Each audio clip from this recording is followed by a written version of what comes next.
Hola amigos de Contexto, Julio Ortega Tous y yo, Mónica Gutiérrez Fiallo. La verdad es que yo creo que los tenemos acostumbrados a un contenido de calidad y siempre pues tratamos de incluir la actualidad justamente por la cercanía de las elecciones en Rusia, ese inmenso país con sus grandes tentáculos en toda la economía del mundo.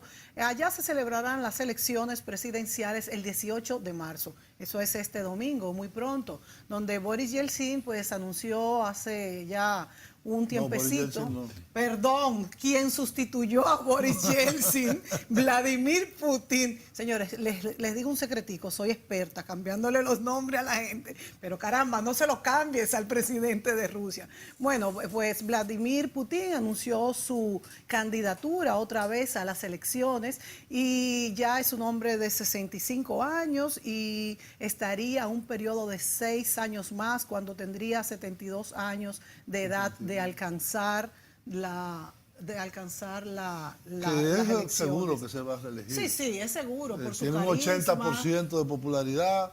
Hoy, que es el aniversario del retorno de Crimea a Rusia o de la anexión, como usted quiera llamarle eso. Depende ¿De qué lado usted? Y de cómo lo analice.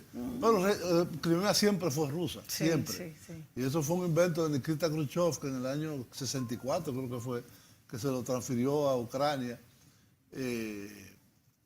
sin ningún fundamento. Pero la población de Crimea es rusa, en más de un 90%. Sí. Y entonces, hace 4 años, ese es uno de los elementos que más popularidad le dio a Putin para mantener unas cuotas de popularidad que lo mantienen como el presidente más apoyado por su población a nivel mundial. Eso te iba a decir, a nivel mundial, porque incluso internacionalmente es calificado como bueno por la mayoría, por mucho más de un 50%. Y hay una visión muy positiva, a pesar de que no puede buscar luces y sombras también, claro, en el mandato de Putin. Tenemos para eso a un amigo que conoce muy bien Rusia, que vivió en Rusia, que estudió allá, que ustedes ya lo han visto en este programa, es el doctor Cristino del Castillo, a quien hemos invitado para analizar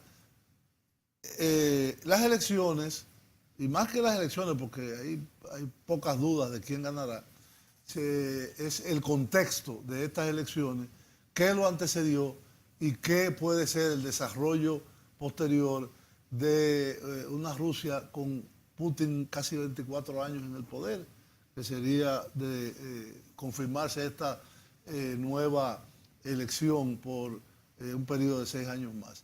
Tenemos un video que creo que es importante para poder contextualizar, y es cómo cambió Rusia desde que Putin se instaló en el poder, fue electo presidente, y al día de hoy. Por favor, señor director.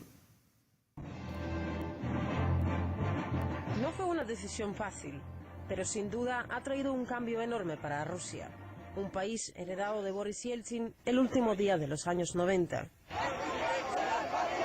Había pobreza, ataques terroristas. En aquel entonces, el poco conocido al mundo Vladimir Putin se apresuró a buscar una salida para esta época oscura. Putin, ex agente de la KGB, fue reformador en su ciudad natal, San Petersburgo, una combinación de dureza con un punto de vista liberal que atrae a la población rusa.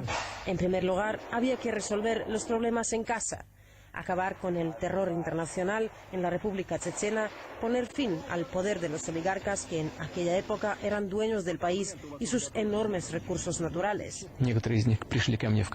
Algunos de ellos llegaron a mi oficina cuando Yeltsin dijo que yo iba a presentar mi candidatura y me dijeron: ¿sabe usted que aquí nunca va a ser presidente? Yo dije: ya veremos.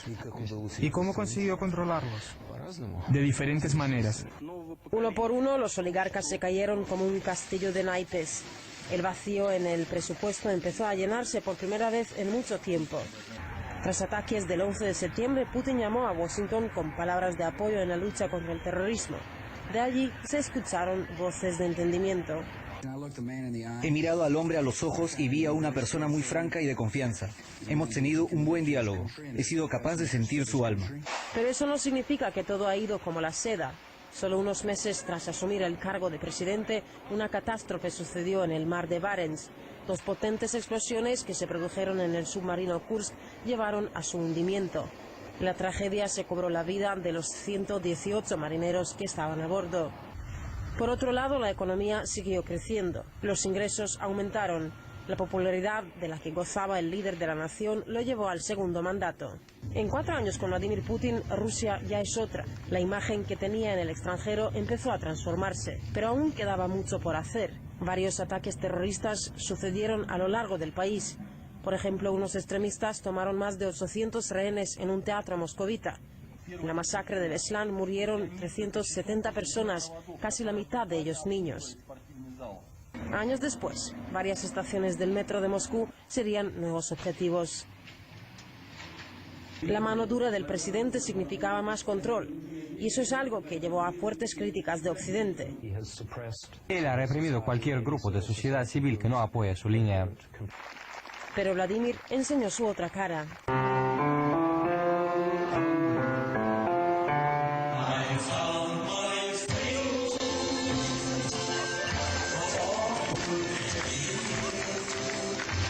En el país se creó la imagen de un super Putin cuya popularidad siguió creciendo. Como la Constitución prohíbe el tercer mandato, en 2008 Putin dejó el puesto de presidente a Dmitry Medvedev y se quedó con el sillón de primer ministro. Una situación que provocó una serie de bromas y chistes.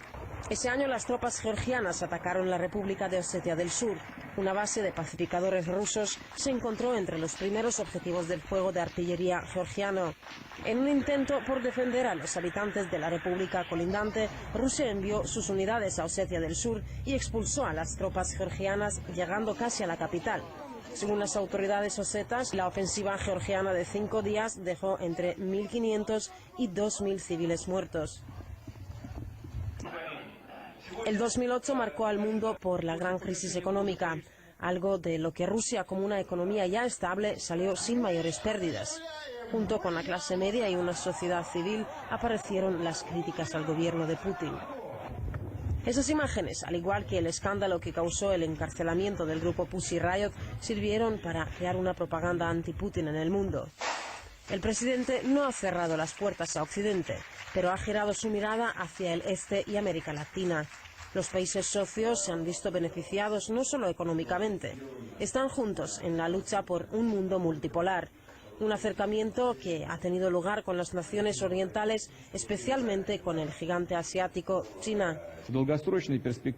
Por supuesto, a largo plazo, los pagos recíprocos en rublos y yuanes tienen una gran perspectiva. Esto significaría que la influencia del dólar en el sector energético mundial se reducirá de manera objetiva. Rusia y Argentina defienden de manera firme la supremacía del derecho internacional con el papel central coordinador de la ONU.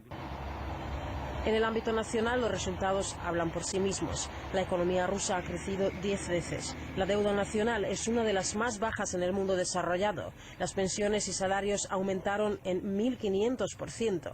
El país organizó los Juegos Olímpicos por primera vez en la historia. El golpe de Estado en Ucrania, país vecino, ha dejado a Rusia en una posición difícil. La península de Crimea es hogar de una población mayoritariamente rusa y una importante base militar rusa se encuentra allí.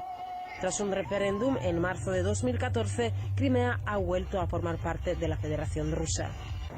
Si la gente quiere regresar a Rusia y no quiere ser gobernada por la extrema derecha, no tenemos derecho a abandonarlos. Esa reunificación tuvo sus consecuencias. Rusia ha sido excluida del G8. Una nueva frialdad apareció entre los viejos socios. Las sanciones impuestas a Rusia por Occidente llevaron a tomar medidas parecidas desde la parte rusa. Este es un juego de ajedrez que no acaba. En el año 2000, en el Foro Económico Mundial, un periodista hizo ya la legendaria pregunta: ¿quién es Mr. Putin? 15 años después, todos los ciudadanos rusos pueden dar su respuesta. Las últimas encuestas le dan más del 80% de apoyo. Para Occidente, Putin y su popularidad siguen siendo la incógnita.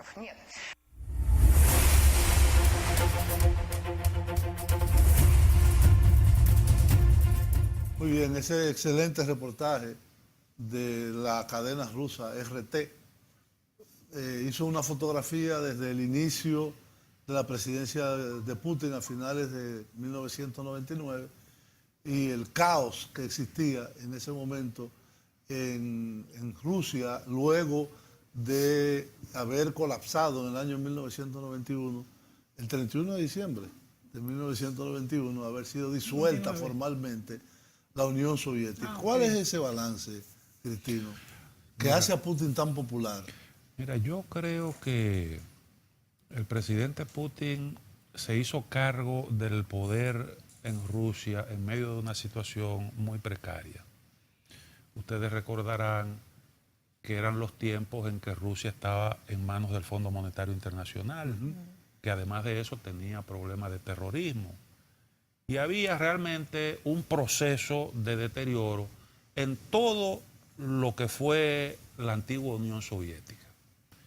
Putin fue el vicealcalde de Sobchak en Leningrado, él es de allí, de esa ciudad, San Petersburgo hoy, una de las ciudades más importantes de Rusia.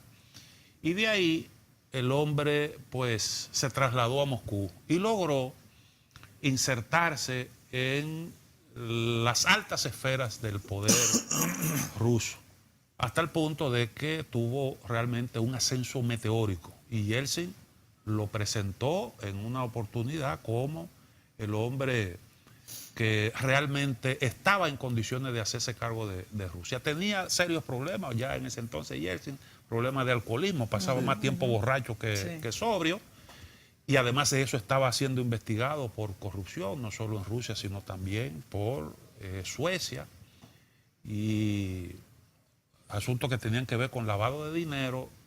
Boris Yeltsin decidió renunciar, pero ya Putin era el primer ministro.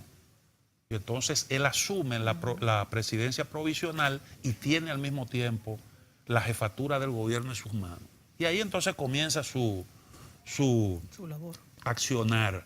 Combatió exitosamente el terrorismo, que era uno de los gravísimos problemas que tenía con... Básicamente checheno, ¿no? Chechenia y Georgia. Eran los dos puntos calientes. Y Osetia. Y bueno, dentro del problema georgiano, lo que tenía que ver con Osetia del Norte. Es una situación realmente que él logró sortear bien, pero sobre la base de muñeca dura. Y bueno, también tuvo éxito en el manejo de la economía.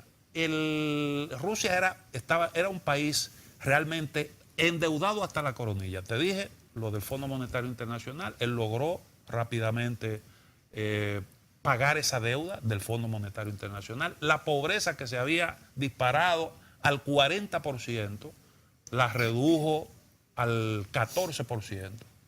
La deuda hoy rusa es una de las más bajitas del mundo. 7 puntos y algo del PIB. O sea que es una deuda realmente mínima. Y el crecimiento del producto acumulado desde entonces hasta la fecha, pues sobrepasa el 70%. O sea, un crecimiento realmente espectacular. Hoy es el equivalente a unos 2.102.000 millones de dólares. O sea, realmente un crecimiento del PIB. Y él logró devolverle la autoestima a los rusos, que siempre, bueno, pues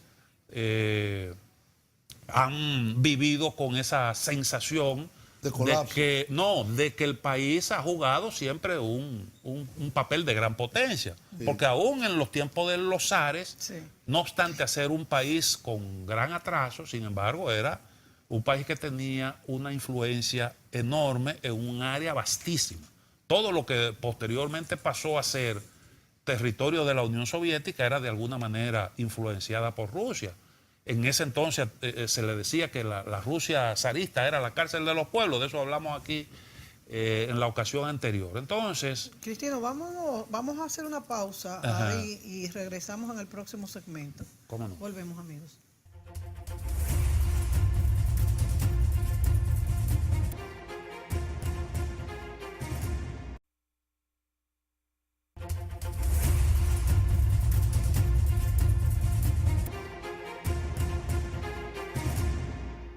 Muy bien, amigos, seguimos conversando con Cristino del Castillo sobre las próximas elecciones del domingo 18 de marzo, presidenciales en Rusia, y sobre el contexto en el que las mismas se están haciendo, donde todas las encuestas y las estimaciones dan una reelección del presidente actual, que ya lleva 18 años, creo, en el poder. 18 años, aunque él tuvo un periodo en el que ocupó la presidencia Dmitry Medvedev, que es el primer ministro. Que es el primer ministro.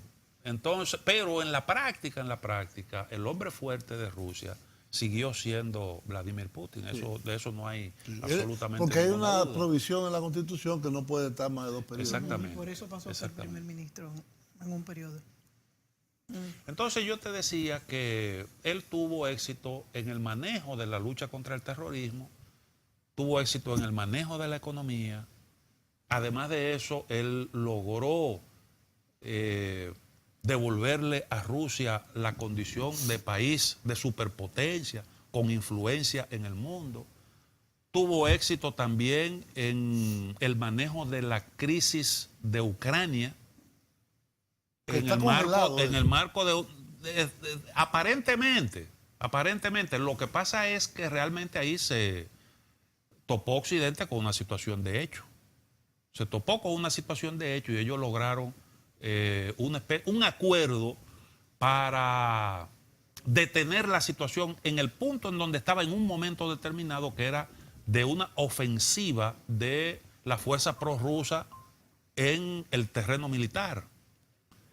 Y Alemania y Francia tuvieron la iniciativa de lograr ahí un acuerdo, porque lo que se preveía era que definitivamente esas fuerzas iban a terminar imponiéndose desde el punto de vista militar, y eso podía también tener una serie de consecuencias en un momento en el que Europa tenía una crisis de refugiados, que le estaban llegando gente de todas partes, y lo único que faltaba era que ahí también se desestabilizara esa parte de Europa, con las consecuencias que eso podía tener. Entonces tuvieron esa iniciativa al margen incluso de lo que era la intención de Estados Unidos, y lograron unos acuerdos ahí, el acuerdo de Minsk II, que más o menos congeló la situación ahí, pero en definitiva hay una situación creada de hecho, la reincorporación de Crimea, eso es un hecho consumado, sin duda ninguna. Que se conmemora ahora. Exacto. Y entonces hay a veces escaramuzas en el terreno militar, pero definitivamente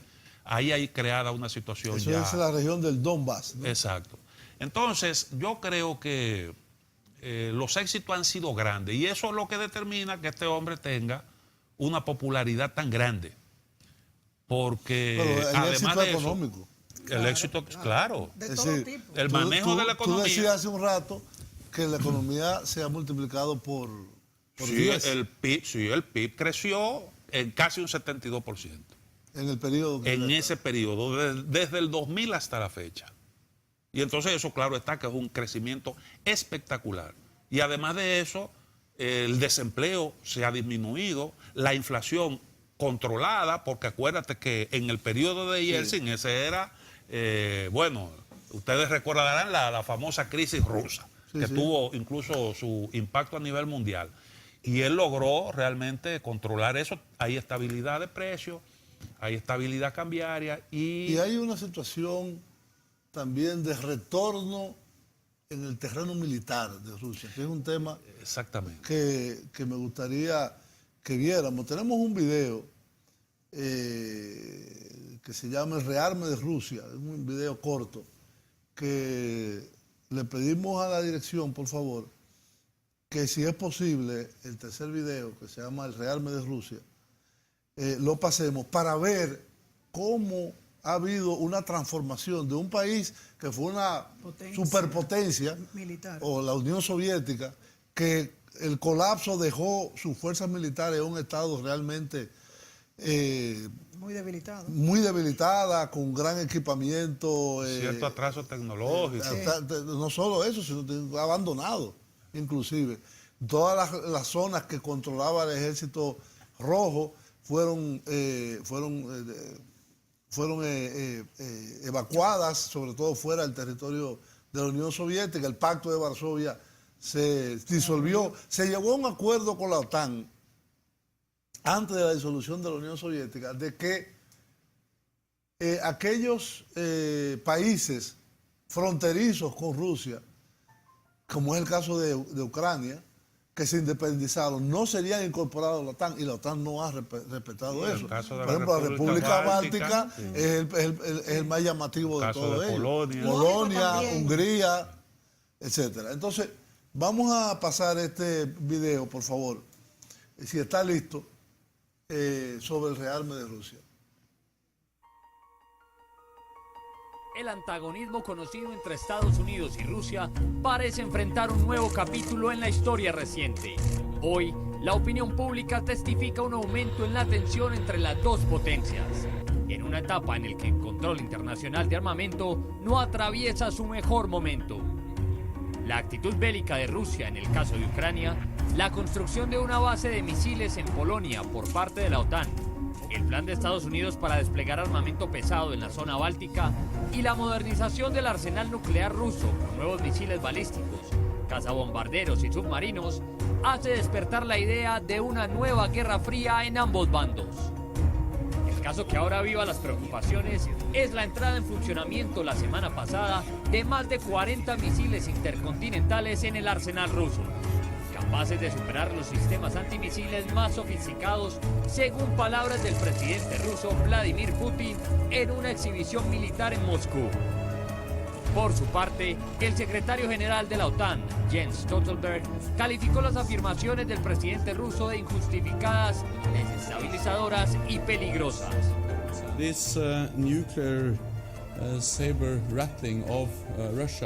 Este sablazo de Rusia es injustificado, desestabilizador y peligroso. Es algo que estamos abordando y es también la razón por la que estamos incrementando y preparando nuestros pies de fuerza. Queremos responder asegurándonos que la OTAN le pueda proveer protección a todos sus miembros de esta amenaza. En los Estados Unidos, las voces de diferentes líderes también se hicieron escuchar. El secretario de Estado John Kerry se declaró preocupado por el anuncio del mandatario ruso. Nadie quiere vernos dando pasos hacia atrás. Nadie quiere, creo yo, regresar a la Guerra Fría. Puede ser muy dañino para las negociaciones los movimientos militares que hagan Rusia o la misma OTAN. Por otro lado, Jeb Bush, hermano del expresidente George Bush y actual candidato a la presidencia por el Partido Republicano, se refirió a Putin como un bravucón. Recientemente hemos visto que Rusia necesita ser un poco más europea. A la hora de lidiar con Putin necesitas tener fuerza. Él es un bravucón. Y a los bravucones le tienes que cortar su mal comportamiento. Cuando tratas con tipos como él debe ser muy claro. Y no hablo de que debemos ser bélicos. Hablo de que los actos tienen consecuencias y a veces es necesario detener esos actos para no lidiar con consecuencias que no queremos. No obstante, las palabras del presidente ruso y las respuestas a estas se constituyen en agresiones verbales que tensionan las ya maltrechas relaciones entre Moscú y Washington. El desgaste generado por el caso de Ucrania y la anexión de Crimea y las posturas del gobierno ruso generan nerviosismo en los países de Europa del Este que se sienten amenazados. Por ahora, la tensión va en aumento.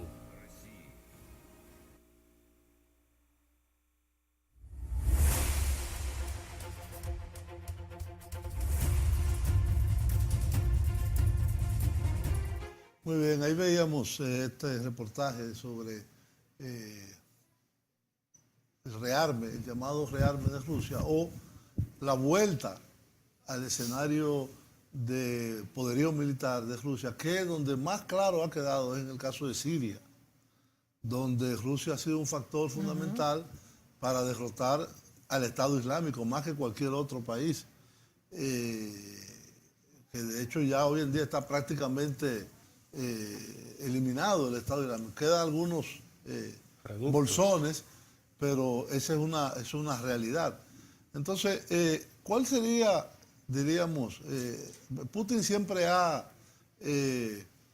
propugnado, por lo menos en términos públicos, porque se lleguen a negociaciones y acuerdos. tanto en el caso de Ucrania, como en el caso de Corea del Norte, como en el caso de Irán, como en el caso de Siria y de Medio Oriente en general, pero aparentemente esto cae en sacos rotos en Occidente.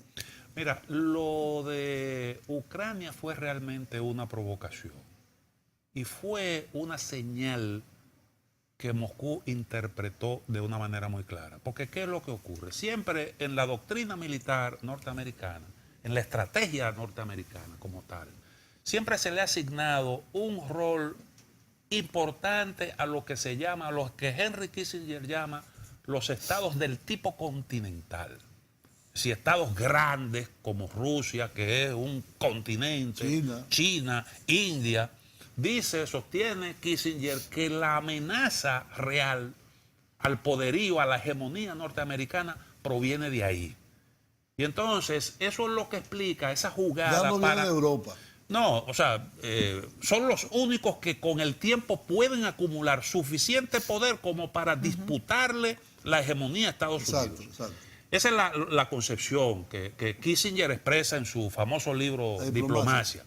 Entonces, eso es lo que explica ese movimiento para sumarse a Ucrania, que inicia la Unión Europea con una oferta de asociación estratégica en lo económico, que posteriormente entonces podría convertirse también en una alianza estratégica, como ocurrió, por ejemplo, con el caso de las repúblicas bálticas, con el caso de Polonia. Lógicamente Rusia no podía aceptar eso, porque, como decía Brzezinski, él decía, sin Ucrania, Rusia es un país ordinario.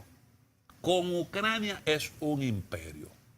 Y eso es lo que explica. Entonces, por eso tú ves que dice, bueno, nosotros no podemos sencillamente permitir esto, y dan el paso de reincorporar a su territorio el territorio de Crimea, que es un territorio estratégico que le garantiza la salida al Mar Negro, donde tienen su flota, que es una cosa. Sin eso prácticamente Rusia iba a dejar de ser realmente una potencia. Y entonces ahí Putin se la jugó. Sin embargo, en Ucrania, la parte que sigue controlada por el gobierno de Ucrania, hay un gobierno muy antirruso y muy pro-occidental o pro-norteamericano. Sí, pero siempre, fíjate qué ocurre, siempre ahí los rusos tuvieron una influencia en el gobierno. Y de hecho, el gobierno de Yanukovych era un gobierno prorruso. Sí. Y él rechazó la oferta europea, pero la rechazó. Por eso lo tumban. Sí, por eso lo tumbaron. Lo tumbaron. Un golpe fue. Eso fue un golpe. Una denominada primavera de esa. Pero eso fue. Pero ahí estaba las grandes potencias con sus manos metidas ahí. Estaba George Soros, que ha confesado que participó de todo esto. Es decir, fue algo realmente bien concebido. Y Putin, se la jugó y en definitiva ha impuesto ahí los intereses de Rusia.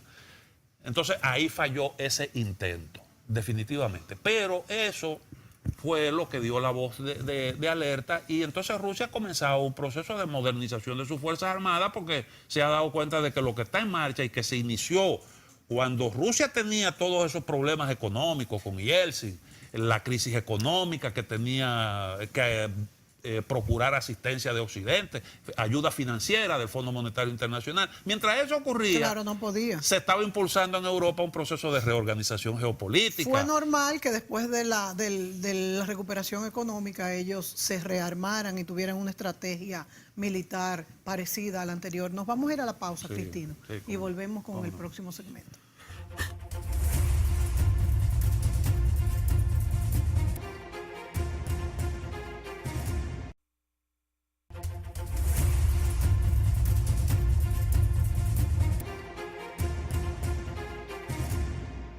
Muy bien, seguimos analizando aquí este periodo de Vladimir Putin en el liderazgo de Rusia desde 1999, finales del 99 hasta la fecha, y cómo Rusia se ha transformado de un país alicaído, postrado, en caos a un país en orden, en donde ha crecido mucho la economía y donde, desde el punto de vista diplomático y militar, a pesar que ha tenido cierto aislamiento y demonización a nivel internacional, por ejemplo, ahora en Estados Unidos lo que más se discute es si Rusia intervino o no en las elecciones de los Estados Unidos, pero evidentemente el papel de Rusia ha sido creciente.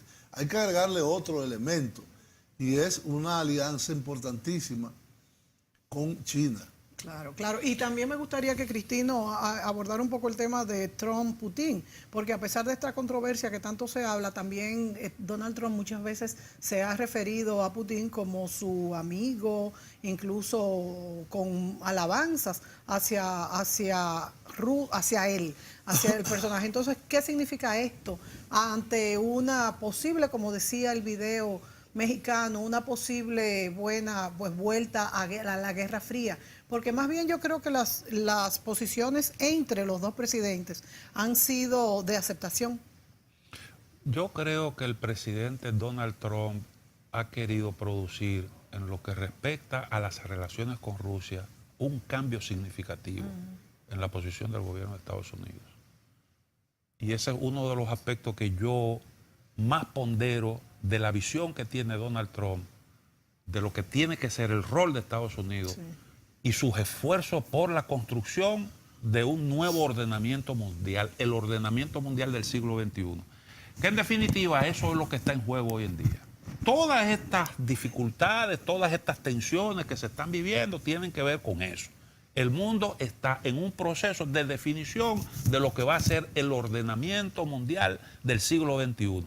Que según Henry Kissinger eso va a estar definido ya bien entrado el presente siglo. Entonces, ¿en qué consiste? ¿Qué es lo que motiva ese cambio de posición? Que se vio claramente, porque eso fue una oferta de campaña electoral del presidente Trump, que nunca escondió que él quería producir un cambio en las relaciones con Rusia. No, y hablaba bien de Putin. Y hablaba bien de Putin. Hablaba bien de Putin. Y Putin de él lo apoyó. Exactamente. Bueno, por eso es que no creo que haya una guerra fría. Se ha dicho. Él dijo que lo que más le convenía a los Estados Unidos era claro, claro. Y por eso se ha dicho que Rusia de alguna forma intervino. ¿Que tú lo crees? ¿Tú lo crees? Yo nunca he creído eso. O sea, ¿tú lo crees que no? No, porque imagínate usted que Rusia pueda decidir las elecciones en Estados Unidos o en cualquier otro país. Eso habría entonces que ver qué es lo que se ha cocido en el mundo. Claro. Porque hasta el propio Estados Unidos no es tan fácil promover las primaveras que se han dado. Uno sabe que las manos de ellos están ahí, pero eso no ha sido una cuestión de... Eso es tan inverosímil que se ha comenzado ahora a hablar de la manipulación, que hasta en las elecciones de Cataluña dijeron que había manos rusas, y entonces el sistema electoral en Holanda lo cambiaron para que fuera de conteo manual. Esos son cuentos de camino. Parece entonces que Putin es mago. No, Putin es el mago del mundo. Ya las autoridades, si fuera verdad esto, que estaban investigando esto han dicho que desisten porque no han encontrado pruebas. La verdad es que la derrota de Hillary Clinton hay que buscarla en otra cosa, no se explica por la intervención rusa, definitivamente. No. Ahora, ¿qué pasa? ¿Por qué ha querido Donald Trump impulsar un cambio? ¿Es porque Donald Trump no quiere defender los intereses de Estados Unidos? ¿Porque a él se le importa a Estados Unidos? No, lo que pasa es que él entiende, y yo creo que tiene razón, que la administración de Barack Obama estaba poniendo a Rusia en manos de China. Estoy de acuerdo. Fíjense que en los momentos difíciles, cuando se adoptaron las sanciones contra Rusia, ¿qué fue lo que hizo? Bueno, trató de estrechar romper el cerco, estrechando las relaciones con China. Normal. Y China respondió positivamente y le dijo, nosotros te compramos todo el petróleo que tú puedas producir. Esa es una realidad. Entonces hubo un acercamiento, incluso colaboración en el terreno militar. ¿Entiendes? No, le vendieron un portaaviones. Correcto. El portaaviones. Y armas, y ciertas armas sofisticadas rusas que los chinos todavía no pueden producir.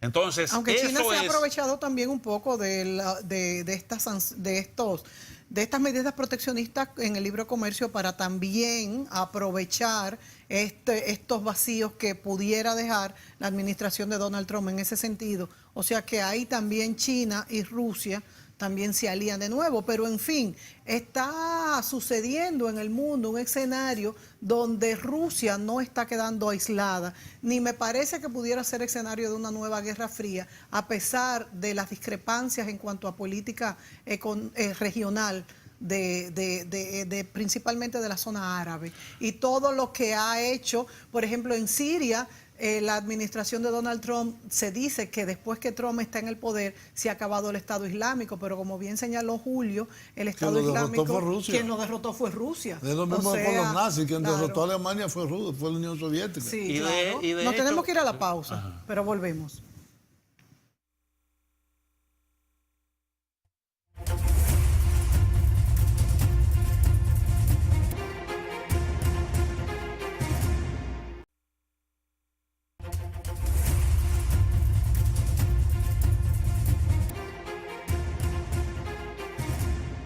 Muy bien, continuamos en este último segmento con Cristino del Castillo, conversando sobre las próximas elecciones en Rusia y el contexto en que las mismas se van a desarrollar. Rusia es el país más grande del mundo en territorio. Tiene más de 17 millones de kilómetros cuadrados. Es decir, que el siguiente es casi la mitad de lo que es Rusia. Sin embargo, hay un problema demográfico muy importante, y es que Rusia, no solo por el clima, yo creo que es por otras razones también. Rusia tiene una población relativamente muy pequeña con relación a su tamaño. Sí. Tiene 145 millones de habitantes. 149. O sea, 150, vamos a redondearlo. La Unión Soviética llegó a tener 230 o 240 millones de habitantes. Durante el periodo de los años negros del 91 hasta el 2000, vamos a decirle, realmente hubo una caída de la natalidad en Rusia muy grande por las condiciones de vida de la población, por la pobreza, etc. Yo creo que esa es una de las grandes debilidades de Rusia, es decir, no tener un país por lo menos de 300, 400 millones de habitantes que todavía le diera más peso. Tiene unos grandes recursos naturales en todos los minerales, agua, bosque, tierra laborable, para la agricultura. Tiene una inteligencia, tiene una tecnología, tiene inclusive, cosa que la gente no sabe, la Estación Espacial Internacional, la única estación espacial que existe afuera, que es un esfuerzo conjunto de muchos países, solo sigue en contacto con la Tierra porque los rusos son del cosmódromo ruso, de donde salen todos los astronautas, cosmonautas, porque el proyecto de los Estados Unidos de los transbordadores espaciales fue suspendido. Y ya no se envían ni los europeos, ni los chinos, ni los norteamericanos envían naves con personal. Es decir, la única forma de mantener abastecida y con personal es desde Rusia. Entonces, ese es un país con una capacidad tecnológica enorme. Entonces, ¿cómo ese problema demográfico tú crees que puede evolucionar en una sociedad muy europeizada en un sentido? Es decir, en donde las parejas tienen poco... Y ahí hay varios factores que inciden. Primero, es un país cerrado a la inmigración. Sí. Es cerrado. Cerrado. Tú te encuentras... Hubo un cierto auge durante ese periodo de desorden, pero Putin definitivamente eso lo cortó. Eso lo cortó. Entonces, lógicamente, en los países como Rusia, con bajo índice de natalidad, que ellos tienen prácticamente lo mismo que el resto de Europa, la nación se construye con la ayuda de la inmigración, pero los rusos se han cerrado a eso. Hay otro factor que ha incidido también, y es que acuérdate, durante la Segunda Guerra Mundial perdieron como 30 millones y la mayoría eran hombres. Eso indiscutiblemente que ha tenido su incidencia, más otra cantidad enorme que se perdió durante la Primera Guerra Mundial. Eso es una situación tremenda. Sí. Hay mujeres en Rusia que desde que llegan a los 23 años ya tienen problemas para buscar a su marido. ¿Por qué? Porque hay un desbalance entre cantidad de hombres y cantidad de mujeres. Y entonces eso, pues lógicamente agrava un poquito más esa cuestión de la natalidad. Mira, yo estoy viendo aquí el dato. Rusia tiene actualmente, en el año 2015, y la tendencia era a seguir subiendo un poquito, una tasa de fertilidad, que es como se llama, o de natalidad, de 1.75 hijos por mujer en el 2015. Para tener una idea, Estados Unidos tiene 1.84. O sea que no hay gran diferencia. No, 0.09. Ahora calcula cuántos inmigrantes han ingresado al territorio norteamericano. Y Polonia, bueno, que la tasa de fertilidad se incluye también. ¿Se incluye? No, en la población. En la población que está registrada. No, claro. Entonces, Polonia, para tener una idea, tiene 1.32. Sin embargo, según los estándares internacionales, para un país mantener y ampliar su tasa de crecimiento poblacional de forma sostenible, necesita 1.9. No está muy lejos, pero no están todavía ahí. Sí. Y tú tienes al lado un país que es la mitad de Rusia, que es China, que tiene 1.500 millones de habitantes. Y un poquito más para allá está India, que también tiene 1.000 y pico de millones, que son los países ahora mismo con las economías más dinámicas. Pues yo te decía, y eso yo creo que es un aspecto realmente importante. Porque déjame decirte una cosa. Unos minutitos. Realmente, la verdadera amenaza a la hegemonía de Estados Unidos no viene de Rusia. De China. Es de China porque no es por la vía militar. Es la competencia. Claro. Óyeme, dentro de 30 años, en los próximos 30 años, o dentro de 30 años, 7 de los principales 8 países, de los 8 países más desarrollados, van a ser las economías más emergentes. Eso es lo que se prevé. Entonces, lógicamente, tú tienes que ir la ficha moviéndola en función de esos cambios que se van produciendo. Ya los emergentes volvieron otra vez a retomar el sendero del crecimiento. Se nos acabó el tiempo, Cristino, pero antes de irnos yo te preguntaría, ante este escenario que tú has planteado, ¿tú crees que las medidas proteccionistas que está tomando Donald Trump para Estados Unidos serán beneficiosas o perjudiciales al final? Eso para mí es realmente una locura. Eso para mí es una locura. Puede que le beneficie en lo inmediato, pero eso va a traer respuesta. ¿Y a Rusia lo beneficiará o lo perjudicará? Eso puede traer respuesta. Lógicamente tampoco va a beneficiar a Rusia en lo inmediato, pero a los que son exportadores de... Porque ¿qué es lo que está ocurriendo? Es que tú estás cambiando las reglas de juego. ¿Desde cuándo se viene aquí impulsando el libre comercio? Como la línea como la política que debe regir el intercambio entre los países. Bueno, si tú cambias eso, entonces... Tendremos que hacer contigo un programa sobre el libre comercio y las consecuencias en el mundo, porque se nos acabó el tiempo, pero no quería dejar pasar a Cristino sin esta observación, que podría dar pie, como decimos, para otro programa. Gracias, Cristino. Siempre. Gracias a ustedes, amigos. Hasta la próxima.